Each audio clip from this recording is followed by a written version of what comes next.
If you were planning a vacation to Venezuela this week, I hope you've got trip insurance. Breaking news out of Venezuela, where an attempted coup is underway there. You heard that right. Opposition leader Juan Guaido calling for the military to oust the sitting president, Nicolas Maduro. In an early morning video, Guaido saying, quote, "The moment is now," calling for his supporters to take to the streets, and many answering that call. That's right. As we speak, Venezuela is in the throes of an attempted coup. After 5 years of repression and economic crisis, the country has just finally reached a tipping point. Well, it's either that or everyone was just super inspired by watching Avengers and Game of Thrones in the same weekend, and they were like, "We can do it!" Although I say it's a coup, but according to John Bolton, President Trump's national security advisor and janitor who ate his own mop, this is not a coup. No, the U.S. government says it's not a coup because the U.S. government recognizes Juan Guaido as the legitimate president. Yeah. So they say it's not a coup. And you got to admit, America is pretty gangster about this, yeah? Yeah, if it likes the people overthrowing the government, it's not a coup. It's just cool. In other international news, ISIS.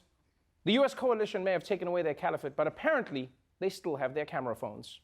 The leader of ISIS has reemerged publicly after 5 years without being seen. The new video appears to show the elusive ISIS leader Abu Bakr al-Baghdadi giving a pep talk to supporters. It's only the second video of him, the first 5 years ago when he founded the Islamic State. Tonight, Baghdadi acknowledges his state is in ruins, ground underfoot by a U.S.-led coalition. So he has a new tone. The terror group will live on, he says, by fighting a long war of attrition. A long war of attrition? Oh, that sounds exhausting. Just blow us up already. God damn. Like an actual war may be more violent, but at least it has a beginning and an end. Because now I'm picturing ISIS finding lots of little ways just to irritate us forever. Because instead of terrorism, which they can't afford anymore, they're just going to stand in front of us at the ice cream counter and they're just going to try all the flavors. Can I try the vanilla again? Again? You just tried the vanilla. Yes, but now I want to see what it tastes like after chocolate. Assholes. Moving on to some technology news. Today, Mark Zuckerberg announced some major changes to Facebook and Instagram. Yeah, first of all, a complete makeover for Facebook. And I know personally, I can't wait for my mom to call me and ask me what the hell happened to her Facebook. So on the one hand, it is cool that Facebook is trying to improve how people use their apps. But it turns out some people are using these apps in ways you might have never expected. You've heard of Staycations, but how about Fake-Cations?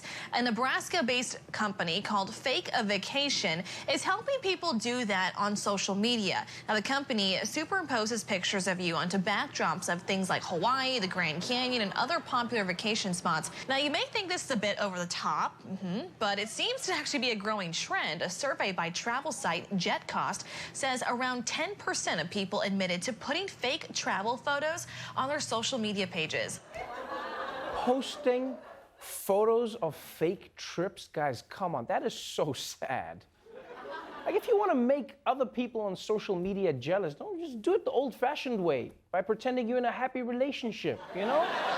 Yeah, they sleep in separate bedrooms. Don't believe the hype. And by the way, why would you fake a trip to the beach? It's like a waste of faking. Let me tell you something now. If I'm faking trips, I'm faking the shit out of them. Yeah, oh, you went to the Catskills? That's cool. I spent the weekend in space. That's where I'm faking. Oh, and why don't you check out my Insta stories? You'll see my sleepover at the Pope's house. Oh, yeah. Haters will say it's Photoshop, and the haters would be correct. And by the way, if you want to hear more about my sleepover at the Pope's, I'm sorry, he doesn't want anyone talking about it. Pope Francis is telling hairdressers to quit gossiping in salons. He said that to some Italian barbers and hairdressers who were on a pilgrimage to Rome.